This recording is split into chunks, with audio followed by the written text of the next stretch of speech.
గోవింద గోవింద. తిరుపతిలో ఎక్కడ విన్నా గోవింద అనే నామస్మరణాన్ని వింటూ ఉంటాము. ఈ గోవింద అన్న నామాన్ని మహాభారతంలో కూడా ద్రౌపది తను ఆపదలో ఉన్నప్పుడు కృష్ణ అని కాకుండా గోవింద అని పిలిచిందట.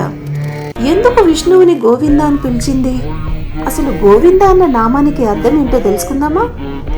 గో అంటే 3 అర్థాలు ఉన్నాయి: ఆవు, భూమి, వేదాలు. మరి వింద అంటే ప్రసాదించేవాడు, కాపాడేవాడు అని అర్థం. అయితే గోవింద అంటే గోవులను రక్షించేవాడు, భూమిని వరాహ రూపంలో కాపాడేవాడు, మోక్షాన్ని ఇచ్చే పరమాత్మ అని అర్థం. ఈ గోవింద అన్న నామంలో విష్ణువు యొక్క ప్రేమ, ధర్మం మొత్తం అన్నీ ఇమిడి ఉన్నాయి. మరి మీరు కూడా ఈ చిన్ని కథను విన్నారు కదా. మరి గోవింద గోవింద అన్న నామాన్ని మెసేజ్ చేసి లైక్ కొట్టి సబ్స్క్రైబ్ చేయండి.